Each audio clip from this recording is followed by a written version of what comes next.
अस्सलाम वालेकुम। नए आने वालों से गुजारिश है कि मेरे चैनल को सब्सक्राइब करें। अहले सरसार की एक कौम जिसे कौम सबा भी कहा जाता है, अल्लाह ताला की बेशुमार नेमतों के अंदर ज़िंदगी गुजार रही थी। ये कौम एक अजीम तहजीब व तमद्दुन की मालिक थी। हज़रत दाऊद अलैहिस्सलाम और हज़रत सुलेमान अलैहिस्सलाम की बाअज़मत हुकूमतों के बाद इनकी हुकूमत ज़बान ज़द व ख़ास व आम थी। कहा जाता है कि ये लोग गंदम के मगज़ से आटा पीस कर रोटियां पकाते थे, लेकिन इसके बरअक्स वो इस कदर असराफ करने वाले और नाशुक्रे थे कि इन्हीं रोटियों के साथ बच्चों का पखाना साफ करते थे। बाद अज़ां इन आलूदा रोटियों को इकट्ठा करने से एक पहाड़ बन गया था। फिर एक साले शख्स ने वहां से गुजरते हुए एक औरत को देखा जो रोटी के साथ बच्चे के पखाने के मकाम को साफ कर रही थी।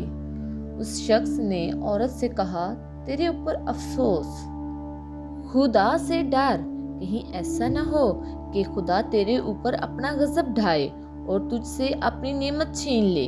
इस औरत ने जवाब में मजाक उड़ाया और मगरूराना अंदाज में कहा, जाओ जाओ, गोया कि मुझे भूख से डरा रहे हो। जब तक सरसार जारी है मुझे भूख से किसी किस्म का कोई खौफ नहीं है। कोई ज़्यादा अरसा नहीं गुजरा था कि अल्लाह ताला ने इन लोगों पर अपना गज़ब ढाया। पानी जो कि ज़िंदगी की बुनियाद है इन लोगों से छीन लिया। यहाँ तक कि कहत नाज़ल हुआ। बात यहाँ तक पहुँच गई कि इनकी ज़ख़ीरा की हुई तमाम ग़िज़ा ख़त्म हो गई। आखिरकार वो मजबूर हो गए कि इन्हीं आलूदा रोटियों पर टूट पड़ें जो उन लोगों ने इकट्ठी करके पहाड़ की मानद ढेर लगाया हुआ था, बल्कि वहां से रोटी लेने के लिए सफ लगती ताकि हर कोई वहां से अपने हिस्से की रोटी ले सके। कुफराने नेमत, कहत और उनकी बदहाली के बारे में मुतअद्दिद रवायात मौजूद हैं और अल्लाह ने इस बस्ती की भी मिसाल बयान की है जो महफूज और मुतमईन थी। इसका रिज़्क हर तरफ से बाकायदा आ रहा था, लेकिन इस बस्ती के रहने वालों ने अल्लाह की नेमतों का इनकार किया तो खुदा ने इन्हें भूख और प्यास का मज़ा चखाया, सिर्फ उनके इन ईमाल की बिना पर के जो वो अंजाम दे रहे थे। और यकीनन इनके पास रसूल आया तो इन लोगों ने इनको झुठलाया, तो फिर इन तक अज़ाब पहुंचा कि ये सब जुल्म करने वाले थे। इसी कौम सबा के बारे में एक और वाक़या बयान होता है कि इन लोगों ने अपनी ज़राअत को बेहतर तौर पर काश्त करने के लिए पानी ज़ख़ीरा करने की खातिर बल्क के दो पहाड़ों के दरमियान एक बहुत बड़ा बांध मारिब तामीर किया हुआ था।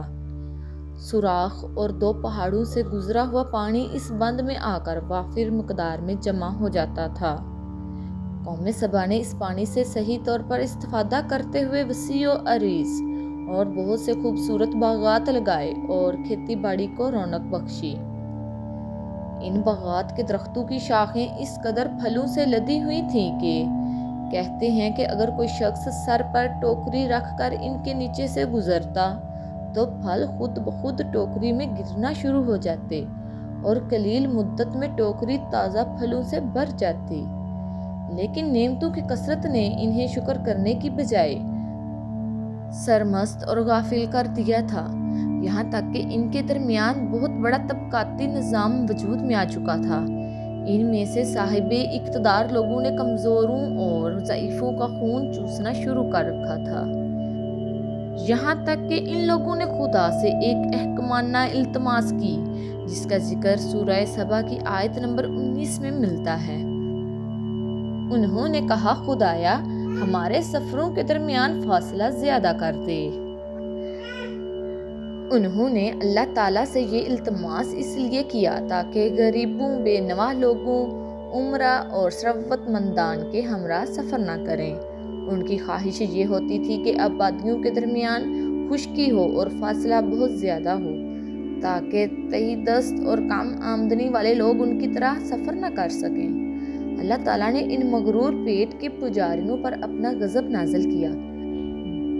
बाज़ रवायतों के मुताबिक इन लोगों की आंखों से दूर सहराई चूहों ने मारिब नामी बंद की दीवारों पर हमला करके इन्हें अंदर से खोखला कर दिया। ادھر سے بارشیں زیادہ ہوئیں جن کی وجہ سے سیلاب آ گیا اور اس بند میں پانی بہت زیادہ اکٹھا ہو گیا۔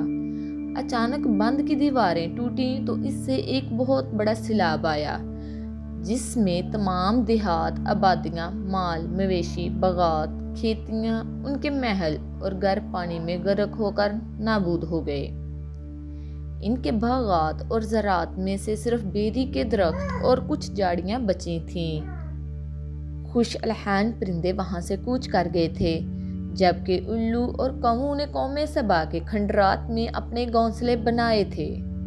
اس بات کا ذکر سورۃ سبا کی آیت نمبر 15 اور 16 میں ملتا ہے، اور آخر میں سورۃ سبا کی آیت نمبر 17 میں قرآن کریم میں اس واقعے کا یوں نتیجہ نکالا ہے: یہ ہم نے ان کی ناشکری کی سزا دی ہے، اور ہم ناشکروں کے علاوہ کسی کو سزا نہیں دیتے ہیں۔